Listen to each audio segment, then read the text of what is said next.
Ángelos para pedir también a nuestra Madre que esté presente aquí con nosotros.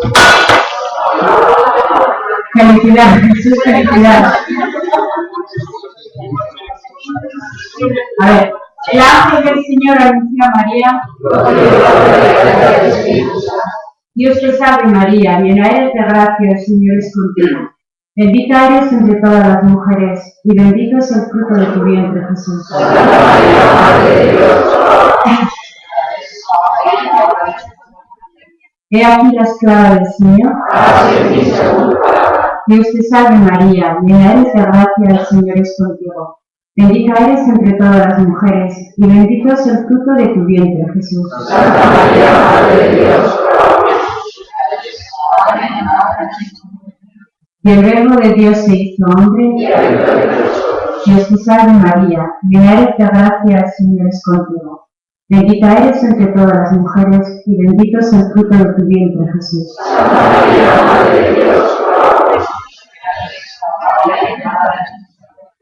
Ruega por nosotros, Santa Madre de Dios. Derrama tu gracia sobre nosotros, que hemos conocido por el anuncio del ángel la encarnación de tu Hijo, para que por los méritos de su pasión y de su cruz lleguemos a la gloria de la resurrección. Por Jesucristo nuestro Señor. Amén. Ave María Purísima, Sagrado Corazón de Jesús.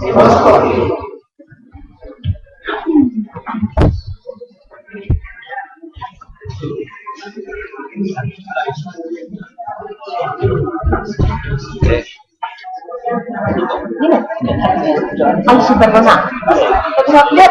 Perdona. Después de tomar el café y coger un poquito más de fuerza, vamos a continuar con la segunda ponencia de la mañana. Esta ponencia nos la va a hacer don Abel Arrieta Filicueta, delegado de enseñanza.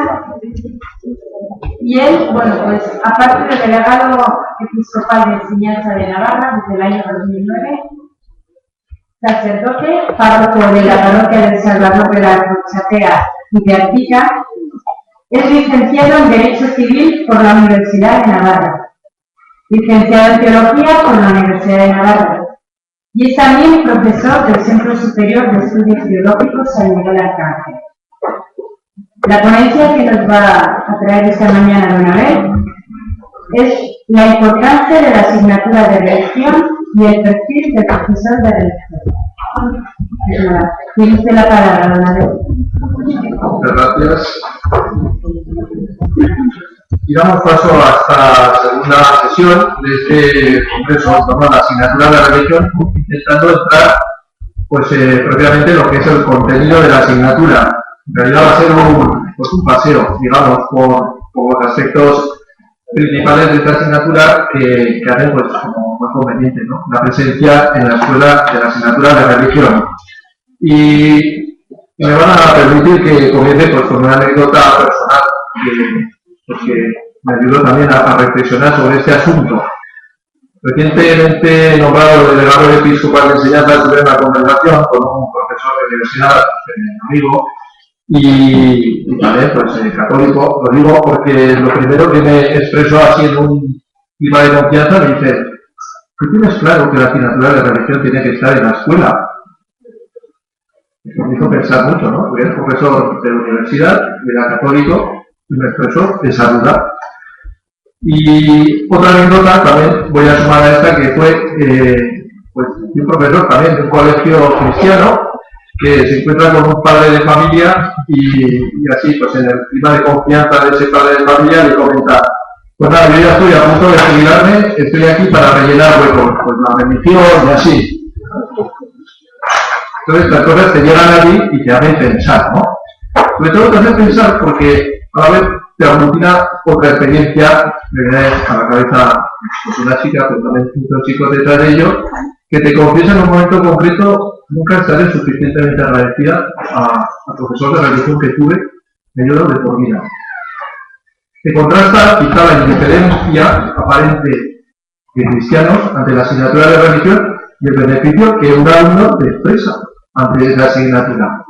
Por eso, en este congreso, creo que la reflexión tiene que ser no solo pues para ver las bondades de la asignatura de religión respecto a los que pueden ser indiferentes o contrarios a la asignatura de religión, sino quizá precisamente para los que creemos y para los que consideramos que la fe es algo importante. Digo especialmente para los creyentes que no han reparado nunca en la trascendencia de la educación escolar para el desarrollo uniforme, íntegro y en madurez creciente, humana y cristiana de sus hijos. ¿Y qué no se ha reparado en eso? Por eso es bueno reflexionar. Entonces, lo primero que vamos a apuntar es ver cuál es el lugar que ocupa la asignatura de religión en la enseñanza, en la formación de un alumno. Lo primero es dar importancia a la formación académica. Quizá uno de los grandes problemas de la asignatura de la religión es no reconocer el lugar que ocupa. Con mucha facilidad se identifican las clases de religión y las catequesis, sobre todo, ¿no? Se identifican. No se habla de ellas como actividades complementarias, sino como sustitutivas. Si se hace una, pues parece que no tiene necesidad de la otra. Esta objeción en realidad manifiesta quizás carencias en el concepto de la educación integral. Y cuando hablamos de educación integral, sale más allá incluso de los muros de las aulas, sino que tiene en cuenta todos los factores educativos de un alumno. Y ahí está, por supuesto, en esa educación integral, la familia, la parroquia, la escuela, todo educa, pero cada uno a su manera. Y son complementarios y no son sustitutivos.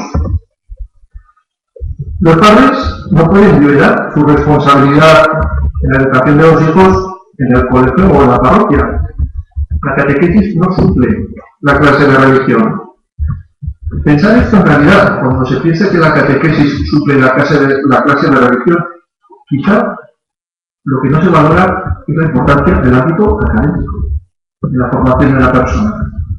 Si uno valora la enseñanza escolar, entonces valora la asignatura de la religión y no la sustituye ni por catequesis ni por lo que recibe en la familia, sino que todo se conjuga y se complementa. Bien, hay que saber diferenciar en esta ubicación de la asignatura de religión, pues que la asignatura de religión no es catequesis. Catequesis y enseñanza religiosa no se identifican, son complementarias. Hay aspectos iguales y hay otros que las diferencian. El contenido doctrinal de ambas es básicamente el mismo. Los elementos fundamentales de la fe y de la moral católica. Sin embargo, los mismos contenidos se enseñan en la escuela con la finalidad de que se aprendan junto con otros conocimientos, como elemento necesario para comprender su cultura y para entender el sentido fundamental de su vida. A su vez, estos conocimientos religiosos y morales se dan con los mismos medios que todas las áreas, de forma sistemática, orgánica y científicamente expuestos, sujetos a las reglas de la recta razón, según la edad de los alumnos y de forma que puedan ser contrastados con cualquier otra ciencia. La enseñanza religiosa católica evalúa el progreso en el aprendizaje del alumno, no evalúa la fe. Esta es una de las grandes diferencias de la asignatura y la catequesis. La catequesis sí evalúa la fe. De los catecúmenos intenta, por lo menos, ver ese crecimiento en la fe, el acceso al misterio de Dios, si creen en Él, si están recibiendo los sacramentos debidamente, eso se mira la catequesis. En la enseñanza religiosa, pues en la escuela se circunscribe al ámbito intelectual de la razón y la capacidad para captar esos conceptos. También es bueno darse cuenta de que la asignatura de religión no es simplemente cultura religiosa. No es suficiente dar clases de cultura religiosa para que los alumnos comprendan mejor la cultura, las costumbres y las fiestas religiosas. Este tipo de enseñanza también se tiene en cuenta en la clase de religión, pero no se limita a esto. La enseñanza de la religión católica da un paso más allá que la enseñanza de la cultura religiosa. A saber, responde a la necesidad más profunda y más radical que tiene el ser humano, al deseo de infinito, a la búsqueda de la verdad universal y única. Aquello que el mundo material simplemente no le proporciona, no más allá. la enseñanza de la religión. Entonces, entramos ahora en ese punto B que tenemos del esquema. ¿Qué es lo que la religión enseña con el rigor académico al que acabamos de hacer referencia? Primero quiero apuntar el tema de la fragmentación en el saber en el que vivimos actualmente. El pensamiento relativista, pues, que más o menos reina entre nosotros, tiene problemas serios como el que voy a apuntar ahora mismo. No se atrevería a contestar de forma segura la pregunta ¿qué es el hombre? El pensamiento relativista lo que hace es, bueno, a uno le parece una cosa, a otro le parece otra, a otro le parece lo de más allá. Y sin embargo, el no contestar con firmeza esta pregunta deja sin rumbo a todo el sistema educativo. Si la educación es la capacitación de que el alumno llegue a ser aquello que está llamado a ser y no sabemos qué está llamado a ser, ¿qué sistema educativo diseñamos? La falta de respuesta unitaria obliga, pues en realidad, a una fragmentación del saber. Se van dando cosas por aquí, por allá, por aquí, por el otro lado, pero impide una cosmovisión adecuada. Inundamos de datos, de técnicas, pero no construimos a la persona que es capaz de utilizar esos datos y esas técnicas para el bien. No solo hay que dar las técnicas, hay que dar la formación para utilizar para el bien esas técnicas. Si uno observa el mar muy cerca, pues lo único que puede ver es como movimiento, olas, espuma, confusión. Si toma distancia, si se pone en una posición más alejada, puede observar la inmensidad del mar, la quietud dentro de ese constante movimiento o las propias limitaciones del mar que chocan contra los acantilados. Hoy en día lo que existe es como una parcelación en el saber humano acompañada de sobreacumulación de datos, tanto en las disciplinas científicas como las humanísticas, en todas. Y esta fragmentación ha contribuido a la proliferación de la crisis de identidad cultural, de valores, de tradiciones, de sentido de la existencia. Yo digo lo siguiente, esto ahora es una oportunidad. Es una oportunidad para aquellos de nosotros que sí tenemos claro lo que es el hombre y que sí tenemos claro que se puede transmitir a un alumno para que llegue a ser lo que tiene que llegar a ser. Lo que hay que coger estas riendas es con convicción, con auténtica convicción. El padre Luis Amigo decía, mirando una catedral solo se puede construir con mucha fe. Desde las dudas de la existencia de Dios o del cristianismo, no construyes una catedral. Ahora bien, las catedrales góticas prácticamente es la única arquitectura que se conserva en el gótico. La arquitectura civil apenas se conserva. ¿Por qué? Porque a las catedrales las sostenía la fe y la convicción de quienes las hicieron y de quienes las mantenían. Pues ahora nosotros tenemos que coger las herramientas y desde la convicción hacer hombres. Y es que el cristianismo es una verdadera sabiduría. El cristianismo es una verdadera sabiduría. Es el que toma la distancia necesaria para ver lo constante dentro de lo cambiante de la actividad humana. Como digo, es una auténtica sabiduría. En el libro de las Crónicas vemos a la reina de Saba absolutamente sorprendida de la sabiduría de Salomón. Esto es un dato histórico. Una reina se sorprendió del saber de Salomón. Y podemos ver en el libro del Deuteronomio, diciendo a Moisés al pueblo, diciendo que reparasen en esto, observad estos preceptos y ponedlos en práctica, porque así seréis sabios y prudentes a los ojos de los pueblos, que al oír todas estas leyes que les estaba transmitiendo, dirán, realmente es un pueblo sabio y prudente. ¿Qué sabiduría es esta? Que hunde sus raíces en el Antiguo Testamento, llega a plenitud en el Nuevo Testamento y se extiende a través de los siglos, pues por medio del instrumento que Dios ha diseñado, que es su Iglesia. Lo dice David Verbo en el número 2.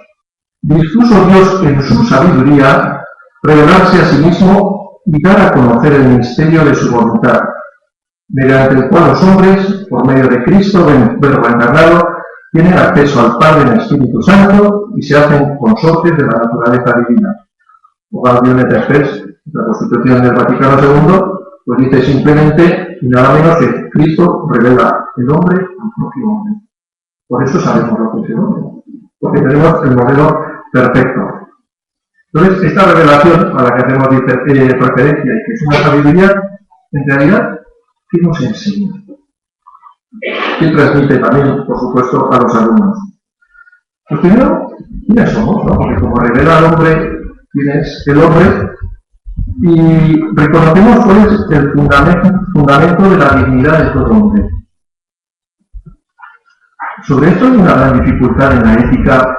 Cuando no hay un fundamento en la dignidad por ser imagen y semejanza de Dios, es difícil justificar racionalmente y éticamente la dignidad del hombre. Y por eso vienen las agresiones de algunas leyes, ¿no? Porque no está claro. Cuando uno reconoce la dignidad de hijo de Dios, imagen y semejanza de Dios en alguien, entonces viene la admiración y el respeto.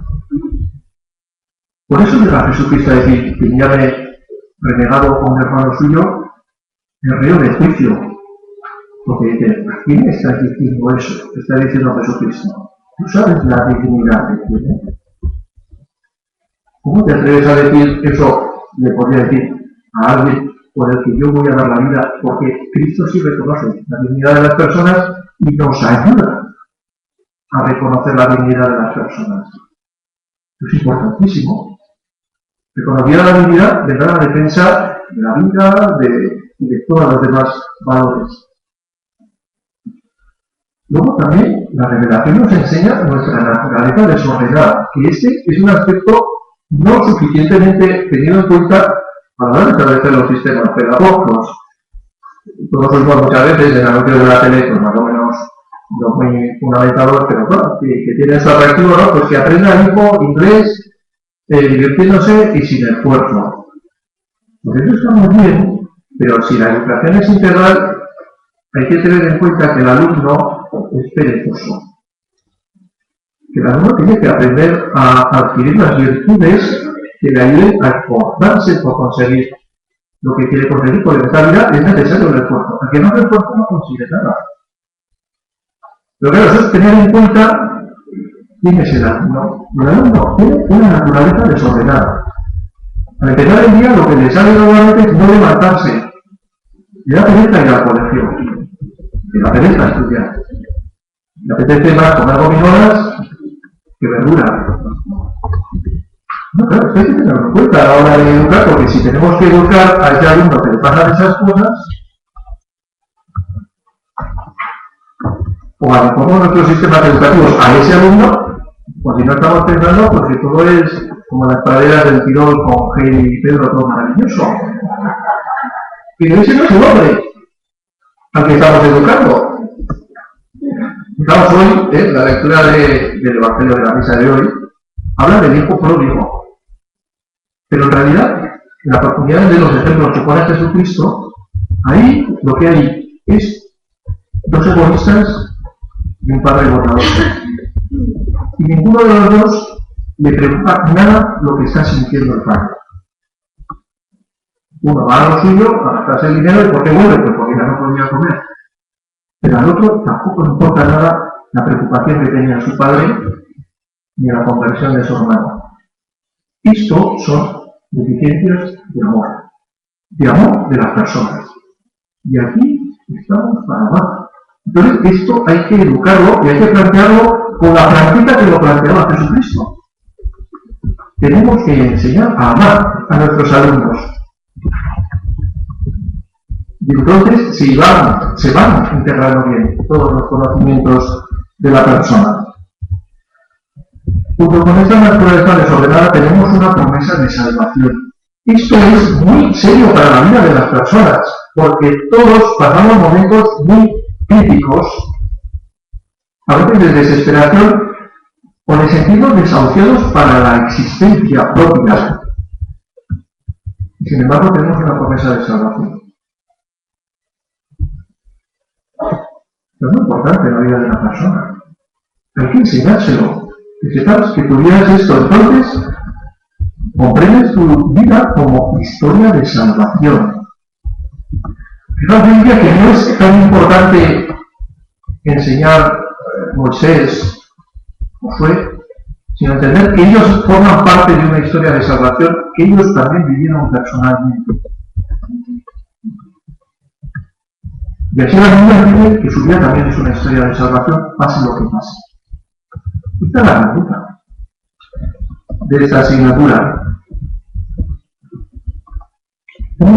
Que la revelación nos enseña a conocer a Jesucristo de la Virgen. Y como a Jesucristo, la revelación visible, la encarnación de Dios, y la Virgen, pues como persona no divina, pero digamos que la cumbre, ¿no?, de lo que se puede ser siendo mujer, de hombre, ¿no? ¿Y por qué digo esto?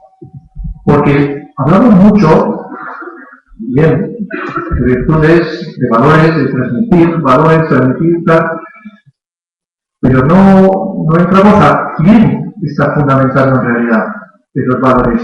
¿Y por qué digo esto? Y además, especialmente interesante en la disciplina escolar. Es que nos tenemos que entusiasmar intelectualmente de unas personas concretas e históricas que encierran toda la sabiduría del mundo, que son el Cristo y la Virgen. Encierran toda la sabiduría del mundo. Esto es atractivo intelectualmente. Son personalidades inagotables en la riqueza de su misterio.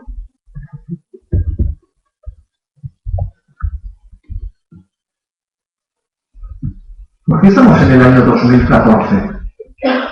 Todos sabemos por qué estamos en el año 2014 en Europa.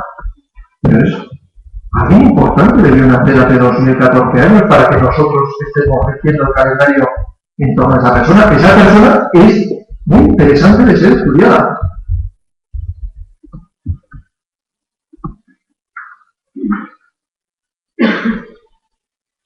Si uno transmite a sus alumnos, nos ponemos en situación y fijaos cómo empieza el Evangelio de San Marcos. Comienzo del Evangelio de Jesucristo, Hijo de Dios.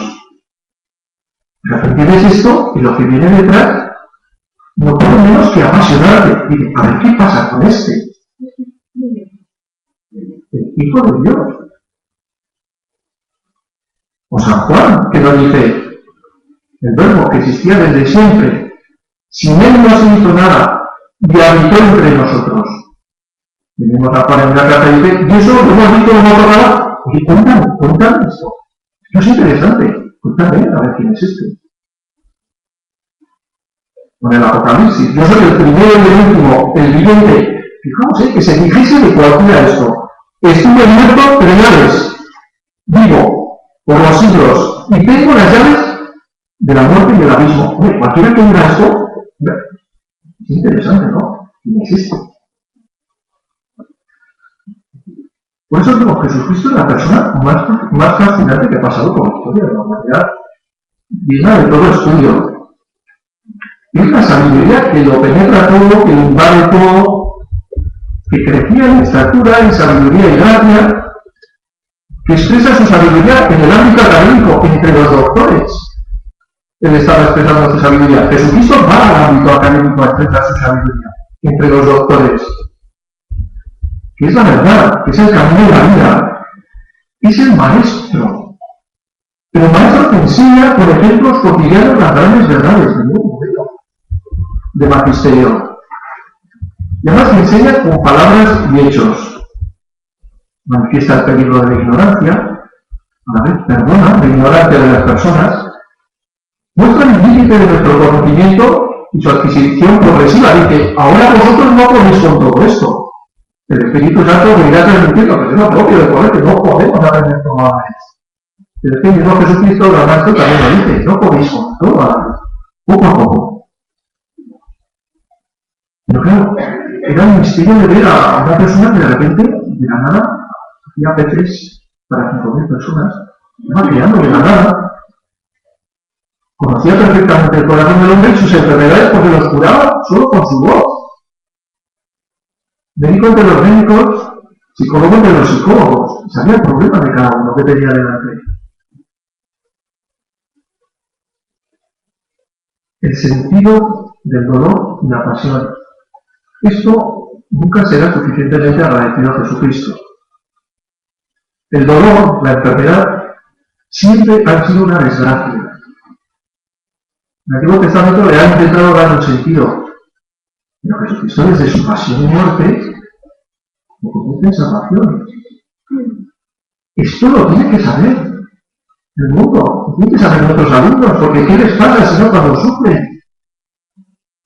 Su padre tiene una enfermedad crónica, el sentido de la muerte, etc. Al final es el Salvador. No, solo apunto, ya lo sabemos, pero es que, digo, nos encontramos con esta persona.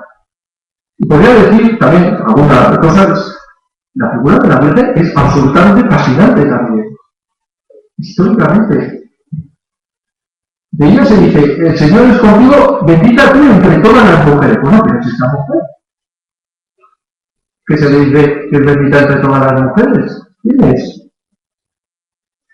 Pues es la que acoge en su seno físicamente la sabiduría. El verbo se aloja dentro de ella. No es real. La sabiduría se aloja en su seno. Y fijaos, se convierte en el modelo de maestra. Tiene que enseñar a su hijo, pero a ver, tiene que aprender de él. La Virgen le enseñaba cosas al niño y seguro que aprendió muchísimo del niño. Esto no le pasa con un maestro también. Le enseña y a la vez aprende de los alumnos. Claro, esto lo vivió en lo próximo a la Virgen. Con la compañía de San José, por supuesto, pero estos son datos históricos de lo que es el magisterio, la sabiduría, la enseñanza. La Virgen aprendió perfectamente la sabiduría más complicada, que es del dolor, la pasión y la muerte. Si no, no hubiese estado en el Calvario. Esa lección solo la soportó ella, Juan, y alguna mujer más. Era una lección académica, sobre el dolor, la pasión.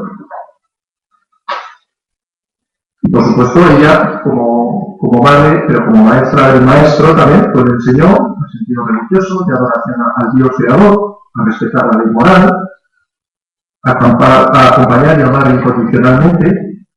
Y fijaos, todo importante, no desde el orgullo de que soy el mejor maestro, sino desde la sencillez y la humildad de la sierva del Señor. No se está enseñando, pues en realidad, a los alumnos a ser la persona más orgullosa de este mundo y gracias a tus capacidades te vas a comer el mundo. Pues esta es la lección de la maestra del maestro. Porque ella lo hizo desde la sencillez y desde el servicio. Vamos viendo de esto también. Me para un poquito de esto del encuentro de personas y de estas personas tan especiales a los que nos lleva la asignatura de la religión, porque al final la grandeza son las personas. Uno se aficiona al fútbol viendo personas que juegan bien al fútbol, no a base de lecciones teóricas de fútbol. Y lo fascinante de la historia del diluvio, lo fascinante es Noé. Noé, esa persona, es lo fascinante de esa historia, que es capaz de construir un arca cuando no había caído una bomba. ¿Qué pasó con la cabeza de Noé para que construyese el arca? Eso suscita interés intelectual. ¿Qué le pasó a una persona para hacer eso? Eso es la fe. Ya me entendéis. Lo importante son las personas que enseñamos y a las personas que enseñamos. Bien, la religión también entra pues, en el sentido moral, ¿no?, de nuestra existencia. Somos seres morales. Esto no se lo inventa nadie, somos así. Porque somos libres y de nuestras decisiones depende el curso de este mundo. Y también el destino eterno, como lo sabemos por la fe. Ese sentido moral, hablando pues, del ámbito académico escolar, pues, se puede abordar de dos maneras.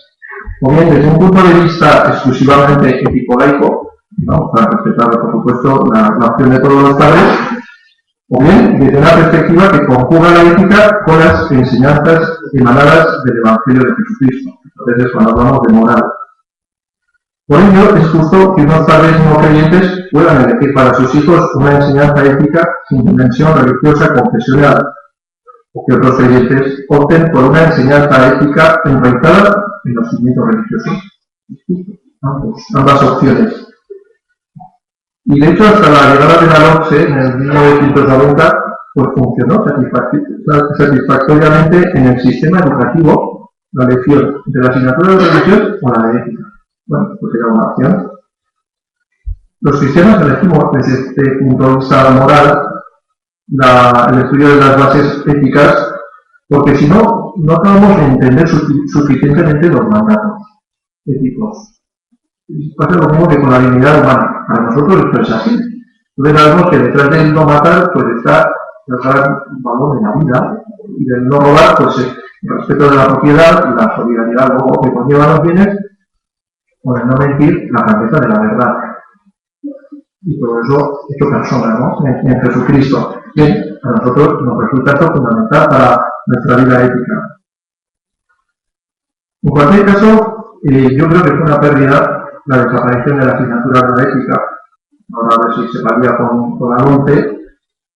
Y eso pues ha sido sumado a arrinconamientos, ¿verdad? También, ¿no? De la religión, ¿no? Y otros cuestionamientos. Pero no tiene una parte de responsabilidad en la extensión de los males morales que los ciudadanos escandalizamos, este arrinconamiento de lo ético, de lo moral. Esto por punto de traer, pero no lo traigo por más de reglas, noticias de los periódicos de padres, de personas, escandalizarnos un poco de que si una chica se le pega y lo único que hacen los demás es firmarlo, otros que van a una plaza y la llenan de basuras y pensar en quién va a recoger eso, en cómo quedan las cosas. No, dicen, ¿dónde está aquí la educación de las personas? No, es verdad, es una pregunta que está ahí. Por tanto, una educación integral debe incluir la dimensión moral. De poco serviría la acumulación de conceptos de la enseñanza si no hay un espacio específico en el que se eduquen comportamientos morales, como la sinceridad, solidaridad, juicio, respeto, generosidad. La línea entre el bien y el mal no está señalada en los mapas. La línea entre el bien y el mal pasa por el corazón de cada hombre que elige el bien o elige el mal. Somos esos seres morales. La religión potencia la libertad del alumno. Algunos pueden pensar que una presentación tan sistemática del ser humano y de su obra coarta la libertad de los alumnos, maneja sus comportamientos, crea robots según el molde de la Iglesia Católica. Algunos pueden pensar esto. Pero la libertad supone la posibilidad de elegir. Pero no se puede elegir lo que no se conoce. La clase de religión potencia, por tanto, la libertad. Quienes deseen ser católicos lo podrán ser con conocimiento de causa. Y los que se inclinen por ser ateos lo harán también de forma más consciente y responsable. Porque han conocido más de cerca lo que es la religión católica. El que la asignatura de religión figurase preceptivamente en el currículo no condicionaría más la libertad que el hacer obligatoria la filosofía, la historia del arte o la literatura. El cursar cualquiera de ellas no presupone que después uno vaya a ser católico o ateo o crítico de arte o escritor. Pero sí da los conocimientos necesarios para poder optar o desechar con un conocimiento veraz de la realidad. Perdona también ahora también una anécdota personal, una actividad pues, que le llamamos dos o más con jóvenes, y ocurrió pues, que venían los autobuses con todos los jóvenes y se bajó uno y me vino a mí y dijo, oye, me acompañas que tengo que coger no sé qué. Y cuando la acompañaba me dice, bueno, una cosa, Jura, que sepas que yo soy anticatolicista, no sé si es correcto castellano, pero lo digo así, soy anticatolicista y estoy en contra de los curas y las monjas. Esto para empezar la convivencia, ¿no? Y dije, pues muy interesante. Y le dije, ¿qué haces aquí, no? Esto es la actividad, ¿no? De la delegación de enseñanza religiosa, ¿no? Pero le dije, a ver si piensas lo mismo cuando acabe esto. Y este chico acabó la convivencia cogiendo el micrófono y diciendo, yo pensaba que los curas, que las monjas eran unos asesinos, unos maltratadores, y me he dado cuenta que no es nada verdad de todo eso. Y ahora me gustaría ser cristiano. Bueno, ¿cuánto desconocimiento de este tipo hay? Más que un rechazo de la religión, el problema hoy muchas veces es de ignorancia religiosa. En realidad resulta más fácil negar una verdad que investigar si es verdadera. Para poder rechazar algo primero hay que conocerlo. Hoy en día muchos reniegan de una religión que no han conocido y sobre la cual solo se les han transmitido leyendas viejas. El nivel de ignorancia en materia religiosa ha crecido alarmantemente. A aquel nivel ya no se puede dar nada por supuesto. Y me llamó la atención una persona que quería dar clases de religión. Bueno, a raíz de la conversación, pues me suscitó preguntarle, ¿que Jesucristo era Dios? La persona que quería dar clases de religión no supo contestarme. Dijo, uy, qué buena pregunta. Entonces, el tema que es, que yo pensaba, yo nunca he tenido esta duda. A mí esto se me transmitía, yo ya sabía que Jesucristo era Dios, luego lo podía seguir o no, lo que sea, ¿no? Pero lo sabía. Entonces, yo dije que el nivel de ignorancia, pues ahora es real, es fuerte, a nivel religioso.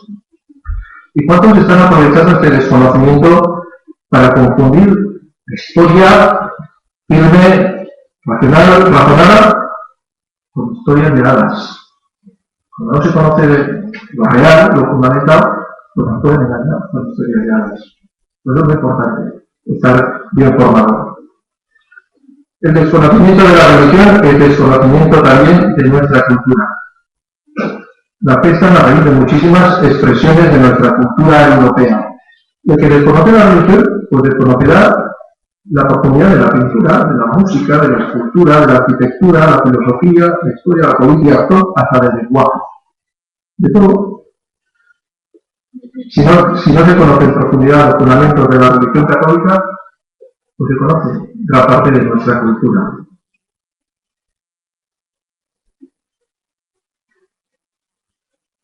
Y luego, simplemente apuntar que en esta formación religiosa lo que hay que crear es un espíritu positivo hacia lo religioso. ¿Por qué? Porque forma parte de la vida de muchas personas. Aunque no forme parte de la vida de uno, el tener una actitud positiva y que comprenda cómo pues, un joven es capaz de dar un paso de irse al seminario, de ir vestido de una determinada manera, de tener una serie de convicciones, uno tiene que saber que eso es legítimo y que es respetable, incluso bueno. Hay que crear una actitud positiva al respecto porque si no, ahí vienen por los insultos, los rechazos, los arrinconamientos que son injustos. Bueno, un buen conocimiento de la vida religiosa pues ayuda a convivir y a ser verdaderos ciudadanos y a compartir, sobre todo las religiones, primeramente. En conclusión, ¿qué hace con todo esto la asignatura de religión? Responde a sus grandes preguntas y aporta razones para amar, razones para creer. Ofrece una explicación ordenada y razonada de los fundamentos, contenidos y exigencias morales de la religión católica, donde puede encontrar el sentido de su vida. Logra una comprensión de su vida religiosa adecuada a su edad y a su nivel de desarrollo cultural. Enseñanza que se lleva a cabo en relación con los demás saberes, y esto es muy interesante. Y con todo ello contribuye al desarrollo de su personalidad. Bien. Ahora voy a entrar en el perfil del profesor de religión. Esto es un poco comprometido, teniendo aquí muchos profesores delante. Pero sí quiero que queden claras pues, como las tres ideas que están ahí en el esquema. Y es, primero que es un profesional cualificado, y esto lo tiene que ir todo el mundo. Personas muy cualificadas, preparadas académicamente con una titulación igual o equivalente a la del resto de los profesores. Además, con unos estudios de teología y didáctica de la religión católica adecuado a la etapa en que van a impartir las clases. Una formación para poner las clases de religión en toda regla. Y que cuenta, por supuesto, con la confianza del obispo o la persona por él designada. Por tanto, el profesor de religión o su catequista es un profesional de la enseñanza. que puede ser también catequista. Y también por las nociones de que el maestro es Cristo, ¿no? Y que él dijo, a nadie llaméis maestro, ¿no? Siendo como sois maestros, habéis sabido que el maestro es Cristo. Y desde ahí se vive la enseñanza pues como un servicio. La propia enseñanza al alumno, que ama su profesión, y siempre desea aprender más, etcétera, etcétera. Sí que pido que hagamos una reflexión por esta seriedad de la formación de los profesores y por la seriedad de los contenidos, que la religión no sea una asignatura manía. ¿Esto qué quiere decir? No estoy diciendo en concreto cómo se tiene que dar la religión, pero nuestra mentalidad tiene que ser el pensar. También para pensar que la religión podría ser la asignatura más compleja de todo el currículum. Porque si todo viene de Dios, la física y las matemáticas son complicadas, más lo será el Dios que creó la matemática y la ley. Claro, si en matemáticas solo hablamos de conjuntos vacíos, nos parecerá una tontería las matemáticas. En religión no entramos a todos estos temas, pues sí, nos parece una tontería, pero si entramos, es maravillosa. Compleja, ¿vale? Puede ser. Nosotros, como maestro, intentamos facilitar esto, pero es una gran asignatura. Un profesional cualificado. Segundo, un miembro más del claustro. A nivel formativo, quiero decir, o sea, lo que diferencia un profesor de religión del resto del claustro es la forma de ingreso en el claustro, pero no su nivel de formación. Es la forma de entrar. Y la del profesor de la religión es peculiar, ¿por qué? Porque tiene que entrar en una enseñanza muy específica y muy especializada, que con sentencias que no quiero pisar, pero del Tribunal de los Derechos Humanos o en la Ley Orgánica de la Libertad Religiosa, se reconoce que dice, bueno, ¿quién está capacitado para entrar en las profundidades de la religión? Eso que lo determinen las autoridades de esa religión, puede ser católica, puede ser protestante, puede ser musulmana. Las autoridades que determinen quién es capaz de dar un contenido tan específico y tan complejo. Por eso, la vía de ingreso en el claustro es diferente, pero luego es uno más. Y yo pues invito a la a que sean conciliadores, participativos, como gran riqueza para los propios claustros de los centros. Y por último, el profesor, que fue partido porque ya me ha puesto el cartel de los 5 minutos, hace 2, entonces, una persona de fe. Además de la debida cualificación a la que hemos hecho referencia, el profesor es un creyente católico cuya vida es consecuente con la fe que profesa y que va a enseñar en sintonía pues, con el obispo, con la iglesia, con el evangelio, teniendo en cuenta la edad de los alumnos, el ámbito escolar y las circunstancias sociales y culturales de su entorno. Se puede pensar que la fe del profesor no es un elemento esencial. ¿Por qué? Porque si conoce bien, o sea, si maneja bien los conocimientos de religión y tiene una adecuada didáctica, pues ya está. Sin embargo, la fe es que es un modo de conocer la fe. Por los ojos de la fe se conocen aquellas realidades que se escapan a los ojos biológicos, pero que son verdaderas. Entonces, el no tener la fe te hace perder una sabiduría que es real. Lo que no es evidente a los ojos y lo que se puede conocer con mezcla de error, la revelación nos lo soluciona. Es una forma real de conocer. Y luego, por otro lado, la fe alimenta el entusiasmo del docente. Esto es así. Y lo ideal es que todos los docentes sean unos entusiastas de su asignatura. Entonces, esto puede producir celos, como puede producir celos que el profesor de literatura esté arrastrando a otros alumnos porque es un entusiasta y está haciendo que todo sea literato. Pero son celos profesionales, no son injusticias. Entonces, si el profesor de religión es celoso, pues sí, arrastrará a la gente porque es un gran docente y consigue entusiasmar con su asignatura. Y para eso, pues inevitablemente la fe es insustituible. Y es pues una profesor de religión pues también con esa humildad que decíamos, pues tiene que hacer lo mismo que Jesucristo. Yo no digo nada por mi cuenta. Todo lo que os digo se lo he oído al Padre. Y yo entiendo que ser profesor de religión es muy complicado. Porque te pueden salir preguntas de cualquier materia en cualquier momento, pues porque el Papa ha dicho no sé qué o el no sé qué de ello, te puedo preguntar algo sobre lo que no sabes. Pero ahí está la honestidad y la humildad de decir, mañana te lo contesto, investigas y contestas, porque puede ser algo tremendamente importante para la vida de ese alumno y que necesitas ser bien contestado. Pues por eso, cualificación y humildad, que debería ser propio de todo profesor, pero también del profesor de religión. Y concluyo. ¿Cuánto tiempo me da? Un minuto. Bueno, pues concluimos, algunas cosas ya están listas. Recogemos todo diciendo, estamos hablando de un derecho de los padres. Eso se da muchas veces, ¿no? Para evitar un derecho de los padres que quieren una educación como la que están dando en su familia. Mira, los padres no formulan a veces académicamente esta elección. Saben que sus hijos están influenciados por unos controladores que pueden crearles actitudes que ellos no quieren para sus hijos. Y saben también que la religión católica ha sido generadora de una cultura de respeto, de dignidad de la persona, de derechos humanos, de amor a los pobres, de sensibilidad ante el dolor y la necesidad, de entrega a Dios, etcétera, etcétera. Y eso les gusta para sus hijos. Y también saben que necesitan el amor de Dios Padre, el perdón, la salvación, respuestas a sus grandes preguntas.